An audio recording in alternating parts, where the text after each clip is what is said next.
முத்துவேல் அருள்நிதி ஒரு கலெக்டர், ஒரு டீச்சர் இப்படிதான் இருக்கணும் அப்படிங்கிற மாதிரி வேற லெவல்ல ஒரு கேரக்டர் இந்த படத்துல பண்ணியிருக்காரு. அது மட்டும் இல்லாம ஆரவ், ரம்யா பாண்டியன் ரொம்ப கஷ்டப்பட்டு இந்த படத்துல அவங்களோட உழைப்புகளை கொடுத்துருக்காங்க. அது போக இந்த படத்துல ஒரு சின்ன பாப்பா வருதுங்க. படம் ஃபுல்லாவே அந்த பாப்பா மட்டும்தான் இருக்கு. அவங்க தான் இந்த படத்தோட கதையே. தனக்கு ஏற்பட்ட படிக்கணுங்கிற ஆசை அதை எப்படியாச்சும் நிறைவேற்றணும்னு பல விஷயங்கள் பண்ணியிருக்காங்க. கண்டிப்பா இந்த படத்தை தியேட்டர்ல பாருங்க. இந்த படம் என்ன சொல்ல வருது அப்படிங்கிறது உங்களுக்கே ரொம்ப ஆழமா புரியும். படத்தோட ஃபர்ஸ்ட் ஹாஃப் எப்படி இருக்கு அப்படின்னு பார்த்தோம்னா, மலை காடு பகுதியில ஹஸ்பண்ட் அண்ட் ஒய்ஃபா ஆரவும் ரம்யா பாண்டியனும் வாழ்ந்துட்டு வராங்க. அந்த ஊர்ல ஒரு போலீஸ்காரரும் இருக்காரு. அப்போ அந்த சின்ன குழந்தை அவங்க தாத்தா எழுத படிக்க தெரியாதவர். அவர் மட்டும் இல்ல, அந்த ஊர்ல யாருக்குமே எழுத படிக்க தெரியாது. அப்போ அந்த ஊர்ல இருக்கிற போலீஸ்காரர் என்ன பண்றாரு, ஒரு வெத்து பத்திரத்துல கை நாட்டு வாங்கிடுறாரு. வாங்கிட்டு நான் இவருக்கு பணம் கொடுத்துட்டேன், உங்க நில எல்லாத்தையுமே நீங்க காலி பண்ணி போகணும் அப்படின்னு அந்த போலீஸ்காரர் மிரட்டுறாரு. ஆனா அந்த நிலத்துல வாழ்ற எல்லாருமே அவரை கடவுளா பார்த்துக்கிட்டு இருந்தவங்க. அப்போ வரைக்கும் அப்படி ஒரு விஷயம் நடந்ததுக்கு அப்புறம் அவரை நிறைய பேர் சந்தேகப்பட ஆரம்பிச்சாங்க. அந்த சந்தேகம் தாங்க முடியாம அவர் அந்த கட்டவரில் கட் பண்ணிட்டு இறந்து போறாரு.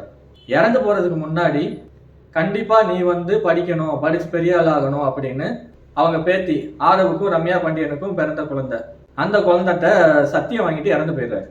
அதை போய் அந்த பொண்ணு அவங்க அப்பாட்ட சொல்ல, அவங்க அப்பா உன்னை நான் எப்படியாச்சும் படிக்க வைப்பேன், நீ அதை பத்தி கவலைப்படாத அப்படின்னு வாக்கு கொடுக்குறாரு.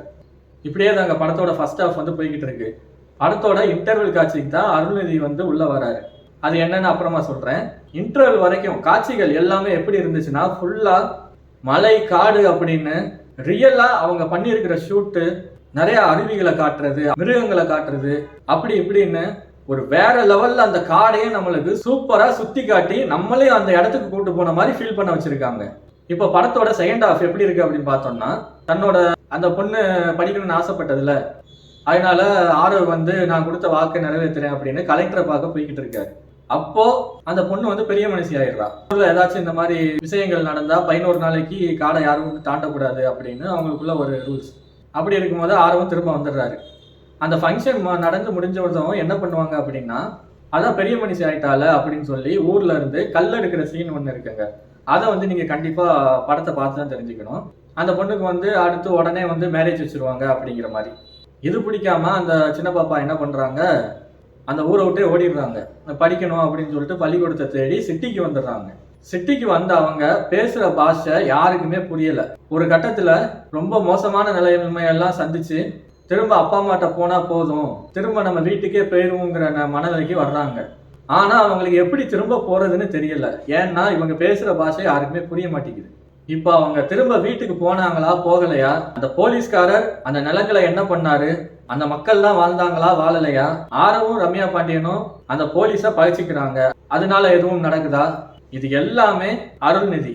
அவர் வர்றாரு ஒரு கலெக்டரா, அதையும் தாண்டி ஒரு மனசாட்சி இருக்கிற மனுஷனா இந்த படத்துல ஒரு விஷயம் ஒன்று பண்ணியிருக்காரு. ஆனா இன்னும் நிறைய மறைக்கப்பட்ட படத்தோட கதைகள் நிறைய இருக்கு. ஜனநாயகன் படம், அந்த படத்துக்கு வெயிட் பண்ற எல்லாருமே இந்த படத்தை மிஸ் பண்ணிடாதீங்க. ஏன்னா இது வரைக்கும் மலை காடுன்னு நம்ம படங்கள்ல பார்த்துருக்கோம். ஆனா இதுல காட்டப்பட்ட காட்சிகள் நம்ம அங்க போய் தங்குற மாதிரி ஃபீல் பண்ண வைக்குது. கண்டிப்பா இந்த படத்தோட தியேட்டர்ல பாத்துருங்க. இதோட நான் அடுத்த விமர்சனத்துல உங்களை சந்திக்கிறேன். நன்றி, வணக்கம்.